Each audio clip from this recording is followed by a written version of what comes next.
죄송합니다. 지갑을 집에 두고 온 것 같습니다. 프랑스인 남성이 창백한 얼굴로 재킷 주머니를 뒤지고 있었습니다. 김정수는 조용히 말했습니다. 괜찮습니다. 어차피 내일 아침이면 압류 딱지가 붙습니다. 2,800만 원의 빚, 아버지로부터 물려받은 땅도 건물도 모두 잃게 됩니다. 그래도 김정수는 마지막 손님에게 창피를 주고 싶지 않았습니다. 평소와 다름없는 목소리로 말했습니다. 아내 영숙도 미소 지으며 정말 괜찮아요. 맛있다고 해주시는 것만으로도 저희는 기쁩니다. 라고 덧붙였습니다. 이 피에르 모로라고 소개한 남성은 깊이 고개를 숙이고 가게를 나갔습니다. 60년의 역사를 가진 초밥 마코토, 마지막 밤이 이렇게 막을 내리려 하고 있었습니다. 그의 이름은 김정수, 58세입니다. 서울 골목 한편에서 초밥 마코토라는 작은 초밥집을 운영한 지 25년이 되었습니다. 18세부터 초밥의 길에 들어서 40년간 칼을 잡아왔습니다. 이 가게는 같은 초밥장인이었던 아버지로부터 15년 전에 물려받은 것입니다. 아버지 때부터 계산하면 60년 이상의 역사가 있는 가게였습니다. 카운터 10석뿐인 작은 가게지만 노량진에서 직접 고르는 생선만큼은 자신이 있었고 동네 단골 손님들에게 사랑받아 왔습니다.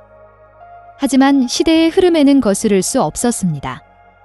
회전초밥 체인점이 근처에 3곳이나 생기면서 손님 발길은 해마다 줄어들었습니다. 5년 전 매출이 급감하는 가운데 가게 리모델링에 1,500만 원을 빌렸고 게다가 아들 민수가 대학 졸업 후 자기도 가게를 이어받겠다고 나서는 바람에 옆 건물을 사서 확장하려고 추가로 1,300만 원을 빌렸습니다. 하지만 민수는 1년도 안 돼서 역시 무리였어요 하며 가게를 뛰쳐나갔고 확장 계획도 날아가고 빚만 눈덩이처럼 불어났습니다. 아내 영숙이 설거지 자리에서 고개를 들고 손님, 더 드릴까요? 하고 상냥하게 말을 걸었습니다. 55세가 된 그녀는 결혼한 후 30년간 쭉 정수를 지켜왔습니다. 이제 한계야. 조금 전까지 영숙은 그렇게 중얼거리며 눈물을 참고 있었습니다. 그래도 손님 앞에서는 언제나처럼 변함없는 미소를 보였습니다. 정수는 묵묵히 일을 계속했습니다. 내일 아침 10시 법원 집행관이 옵니다. 2,800만 원의 빚은 이제 갚을 수 없습니다.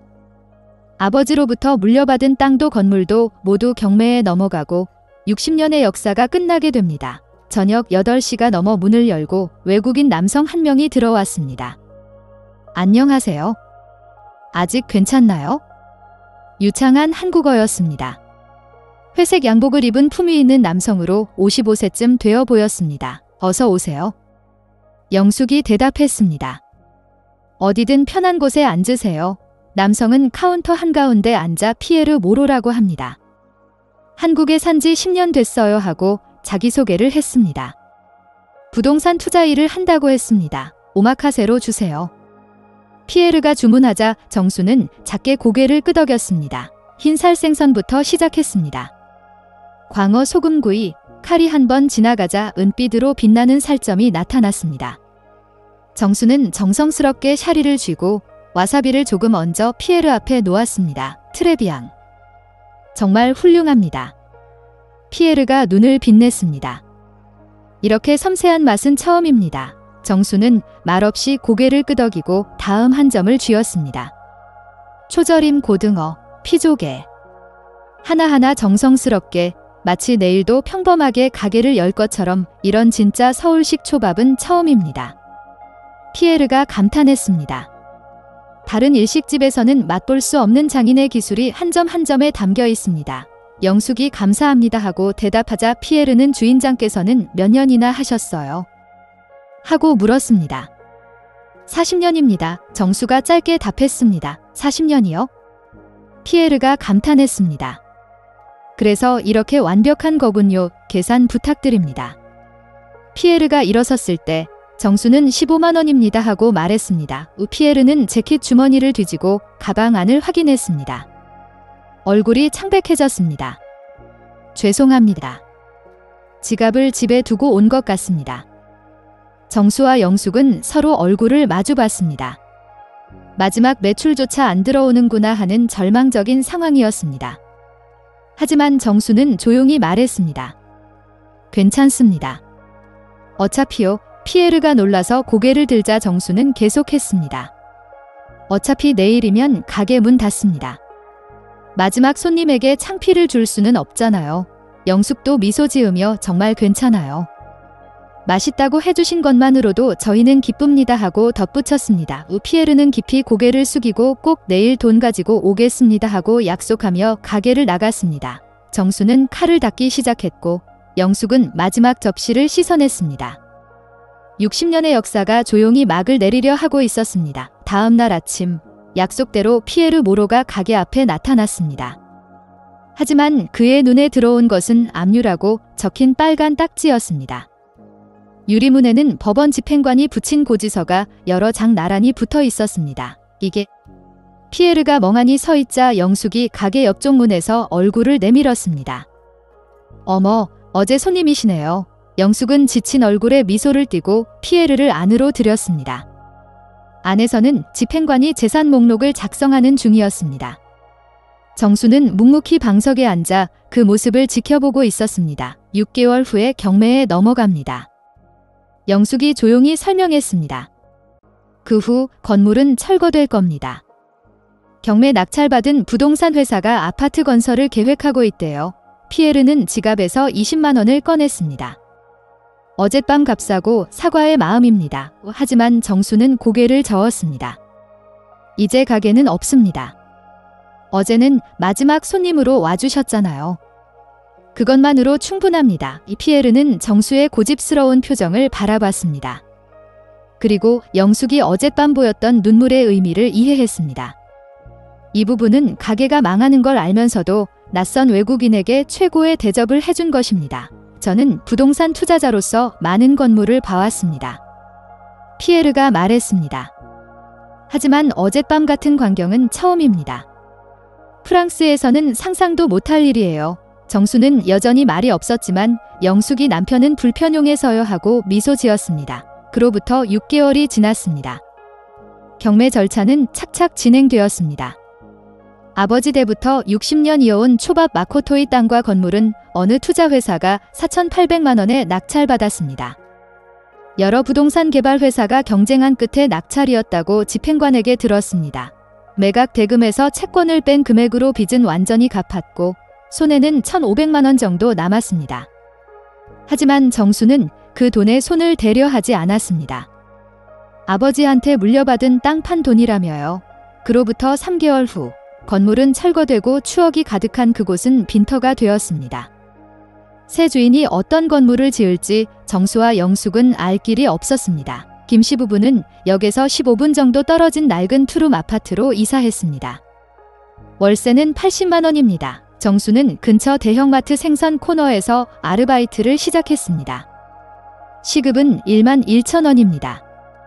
칼솜씨를 인정받아 채용됐지만 팩에 담는 회를 만드는 일에 장인으로서의 자부심은 느껴지지 않았습니다. 영숙은 편의점에서 심야 근무를 시작했습니다. 시급은 1만 500원입니다. 계산과 진열일은 55세 몸에 힘들었습니다. 정수씨, 괜찮아요? 아파트에서 늦은 저녁을 먹으며 영숙이 걱정스럽게 물었습니다. 괜찮아. 정수가 대답했지만 그 표정에는 생기가 없었습니다. 두 사람은 묵묵히 소박한 식사를 계속했습니다. TV에서는 경기 회복 뉴스가 나왔지만 그건 먼 세상 이야기처럼 느껴졌습니다. 철거 후 한 달이 지난 일요일 오후 김씨 부부 아파트 초인종이 울렸습니다. 영숙이 문을 열자 그곳에 피에르 모로가 서 있었습니다. 손에는 과자 상자를 들고 있었습니다. 오랜만입니다. 잠깐 시간 좀 내주실 수 있을까요? 정수는 못마땅한 얼굴이었지만 영숙이 어서 오세요. 어질러져 있지만요 하며 드렸습니다. 6평짜리 방으로 안내받은 피에르는 마주 앉았습니다. 사실은 제가 그 땅을 경매로 낙찰받았습니다. 이 피에르는 가방에서 권리증을 꺼냈습니다. 정수와 영숙은 놀라 서로 얼굴을 마주봤습니다. 두 분이 가게를 잃는다는 걸 듣고 바로 준비를 시작했어요. 다른 부동산 회사들도 노렸지만 어떻게든 제가 손에 넣고 싶었습니다. 피에르가 계속했습니다. 그곳엔 돈으로 잴 수 없는 가치가 있으니까요. 서류에는 토지 이용 계획이 적혀 있었습니다. 제가 땅을 소유하고 있으니 자유롭게 쓸 수 있어요. 1,800만 원으로 작은 가게를 신축하겠습니다. 그리고 월 180만 원이라는 최저 수준 임대료로 두 분께 빌려드리고 싶어요. 정수가 미간을 찌푸렸습니다. 그게 우리하고 무슨 상관이 있습니까? 피에르는 똑바로 정수를 바라봤습니다. 그곳에 다시 한번 초밥 마코토를 만들고 싶어요. 물론 예전보다 작아질 겁니다. 카운터 8석 정도 규모지만요. 영숙이 숨을 삼켰습니다. 정수는 팔짱을 낀 채 기다리고 있었습니다. 월 180만 원 임대료로 두 분이 가게를 다시 시작하셨으면 합니다. 피에르가 계속했습니다. 설비는 제가 준비할게요.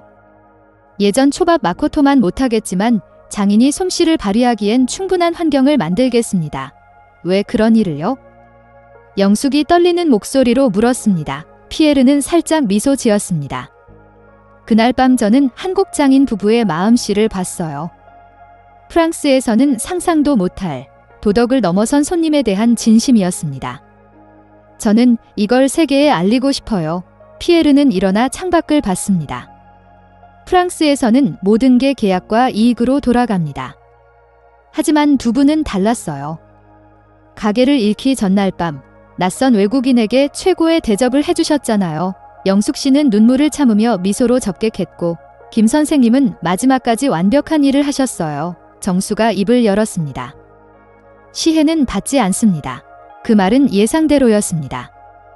피에르는 돌아봤습니다. 이건 시혜가 아닙니다. 비즈니스예요. 저는 진짜 장인 기술과 한국에 대접하는 마음을 세계에 알리고 싶어요. 그걸 위한 투자입니다. 영숙이 정수의 소매를 가볍게 잡아당겼습니다. 여보, 하지만 정수는 고개를 저었습니다. 남의 돈으로 가게를 하느니 마트에서 회나 써는 게 낫습니다. 피에르는 서류를 놓고 일어섰습니다. 알겠습니다. 하지만 이것만은 들어주세요. 저는 5년 전에 아내를 병으로 잃었습니다. 마지막 날들, 아내는 다시 한번 작은 비스트로에서 식사하고 싶다고 했어요. 하지만 그 소원은 이뤄지지 못했습니다. 정수와 영숙은 묵묵히 듣고 있었습니다. 그날 밤 두 분의 가게에서 저는 아내와 함께 식사하는 것 같은 따뜻함을 느꼈어요. 이건 돈으로 살 수 없는 가치입니다. 그래서 그 가치를 지키고 싶어요. 피에르는 깊이 고개를 숙이고 아파트를 나섰습니다. 영숙은 창문으로 피에르의 뒷모습을 배웅했습니다. 그리고 정수 옆에 다시 앉았습니다. 고마운 제안인데. 영숙이 중얼거렸습니다. 정수는 말없이 놓고 간 서류를 바라보고 있었습니다. 이 피에르가 돌아간 후 아파트엔 무거운 침묵이 흘렀습니다. 영숙은 부엌에서 저녁 준비를 시작했지만 손이 떨리고 있었습니다. 정수는 여전히 서류를 바라본 채 움직이지 않았습니다. 여보의 자존심도 중요하지만. 영숙이 갑자기 입을 열었습니다. 칼을 내려놓고 정수 쪽을 돌아봤습니다. 다시 가게 하고 싶지 않아요.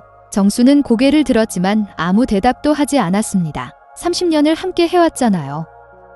영숙이 계속했습니다. 당신이 생선 사오면 내가 접객하고 단골 손님이 오늘 추천 메뉴가 뭐냐고 물으면 당신이 자랑스럽게 설명하고. 영숙의 눈에서 눈물이 흘러내렸습니다. 나 다시 당신 초밥을 내고 싶어요. 마트 팩이 아니라 당신이 정성 들여 쥔 초밥을 손님들에게 내고 싶단 말이에요. 정수는 일어나 창밖을 봤습니다. 나는 장인이야. 정수가 낮은 목소리로 말했습니다. 남의 시혜로 가게를 갖는 건 장인의 자존심이 허락하지 않아 시혜가 아니라고 피에르 씨도 말했잖아요. 영숙이 반박했습니다. 똑같은 거야, 달라요. 영숙이 목소리를 높였습니다. 30년 결혼 생활에서 영숙이 이렇게 강한 어조로 말한 건 처음이었습니다. 당신은 자기 자존심만 생각하고 내 마음은 생각 안 해주는 거예요. 정수가 돌아보자 영숙은 울며 계속했습니다. 나도 힘들어요.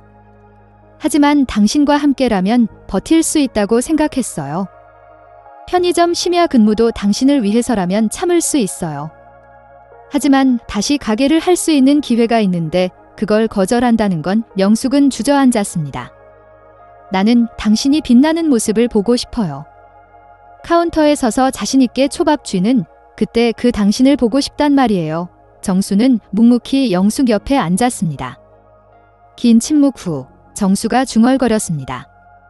나는 당신한테 고생만 시켜왔구만. 영숙은 고개를 저었습니다. 고생이라고 생각한 적 없어요? 당신 옆에 있는 게 내 행복이었으니까. 다음 날 저녁 정수는 피에르의 명함에 적힌 번호로 전화를 걸었습니다. 여보세요. 김정수입니다. 전화 너머로 피에르의 밝은 목소리가 들렸습니다. 조건이 하나 있습니다. 정수가 말했습니다. 카운터 높이는 내가 정합니다. 그리고 쓸 칼도 내가 고릅니다. 물론입니다. 피에르가 즉답했습니다. 그리고 정수가 계속했습니다. 가게 이름은 초밥 마코토 그대로 하고 싶습니다. 당연하죠. 그 외에는 생각할 수 없습니다. 전화를 끊은 후 정수는 영숙을 향해 작게 고개를 끄덕였습니다.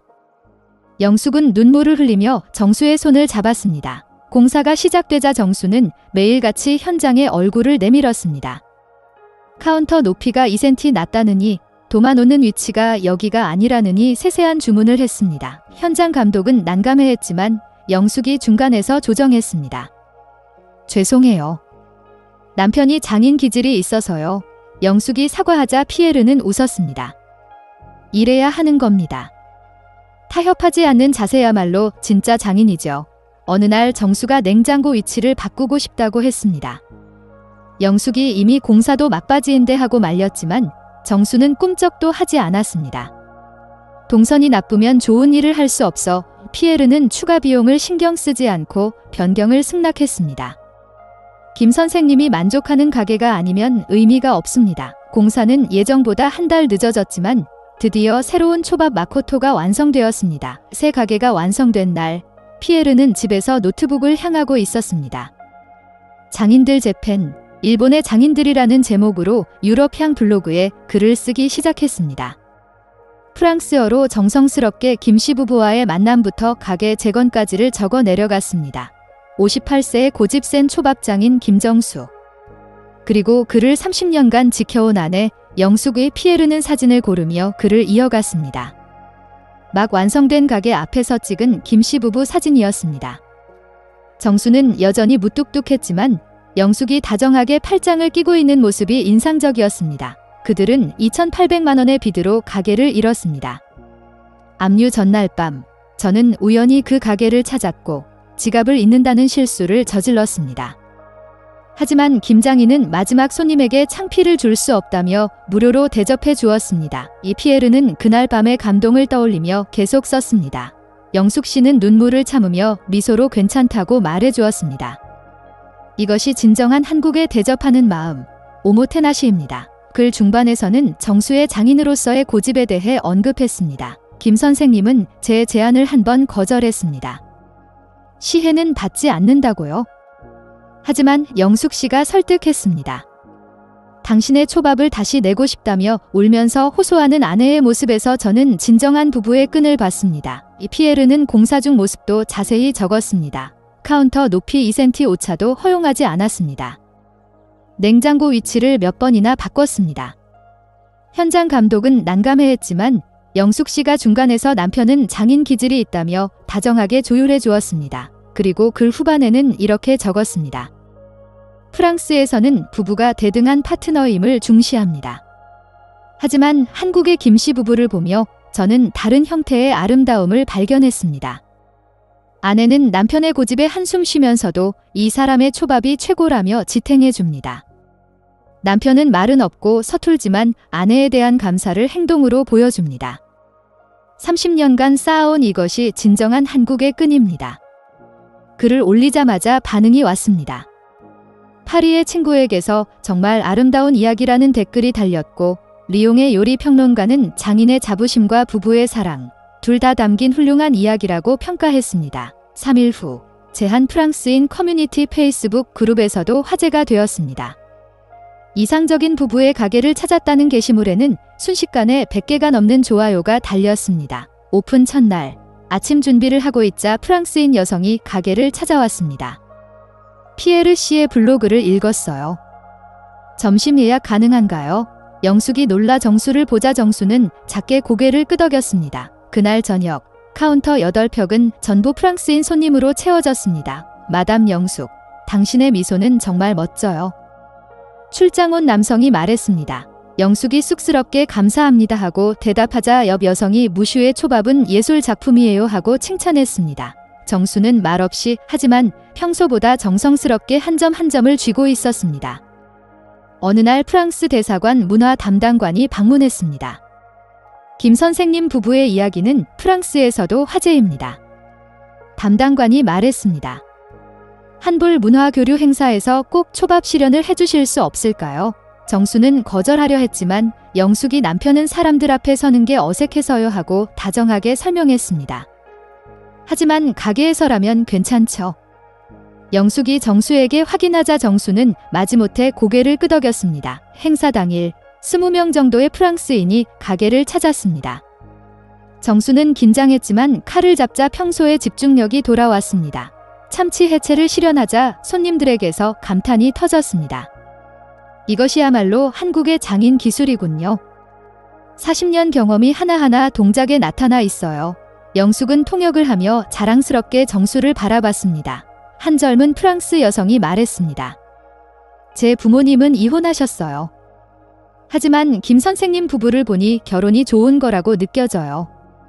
30년이나 함께 있으면서도 아직 서로를 소중히 여기신다니 영숙이 울컥하며 그 말을 정수에게 전하자 정수는 쑥스러운 듯 고개를 숙였습니다. 이 피에르는 가게 한편에서 조용히 그 광경을 지켜봤습니다.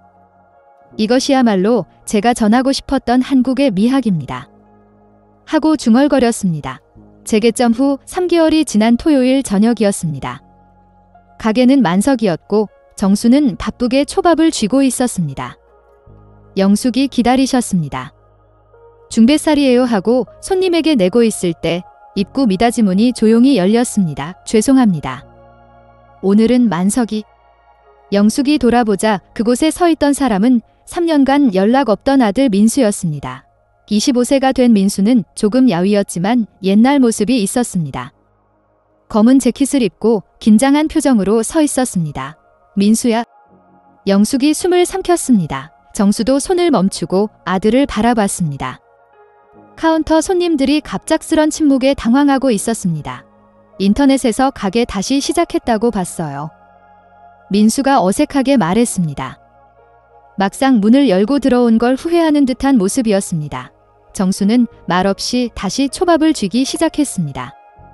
마치 민수가 없는 것처럼 영숙이 다정하게 미소 지었습니다. 어서 와 그 한마디에 민수의 눈에 눈물이 맺혔습니다. 영숙은 민수의 팔을 잡아 가게 안쪽 작은 방으로 안내했습니다.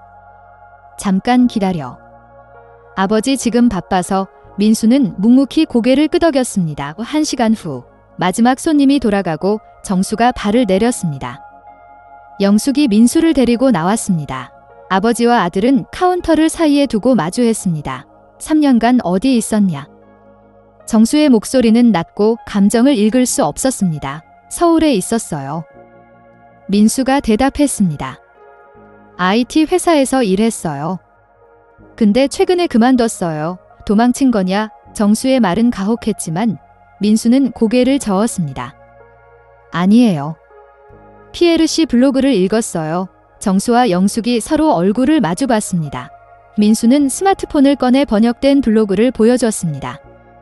고집센 장인과 그를 지키는 아내의 이야기라고. 처음엔 아버지 얘기인 줄 몰랐어요. 근데 사진을 보고 민수는 말을 이었습니다. 아버지 고집이 싫어서 뛰쳐나갔는데 피에르 씨 글을 읽고 처음 깨달았어요. 장인의 자부심이 얼마나 중요한지. 정수는 말이 없었지만 영숙이 그래서 앞으로 어떻게 할 건데 하고 다정하게 물었습니다. 괜찮으시다면 주말만이라도 가게를 돕고 싶어요. 민수가 말했습니다. 급료는 안 받아도 돼요? 그냥 아버지 일하시는 걸 보고 싶어요. 정수는 긴 침묵 후 작게 고개를 끄덕였습니다. 칼도 못 쥐는 주제에 그건 정수 나름의 승낙말이었습니다. 영숙이 기쁜 듯이 그럼 내일부터 와 하고 말했습니다. 다음 날 아침 민수는 개점 2시간 전에 가게에 왔습니다. 정수는 묵묵히 쌀 씻는 법부터 가르치기 시작했습니다. 물이 투명해질 때까지 정성스럽게 씻어 민수는 진지한 표정으로 아버지 손놀림을 지켜봤습니다. 3년 전에는 이해할 수 없었던 그 하나하나 동작의 의미가 이제는 조금씩 깨달아지기 시작했습니다. 주말이 되면 민수는 꼭 가게에 오게 되었습니다. 처음엔 접시 씻기와 청소뿐이었지만 점점 간단한 준비 작업도 맡게 되었습니다. 어느 날 피에르가 가게를 찾았습니다. 카운터에서 민수가 일하고 있는 걸 보고 놀랐습니다. 아드님이신가요? 영숙이 기쁜 듯 고개를 끄덕였습니다. 3년 만에 돌아왔어요. 피에르 씨 블로그를 읽고요. 피에르는 민수를 향해 말했습니다.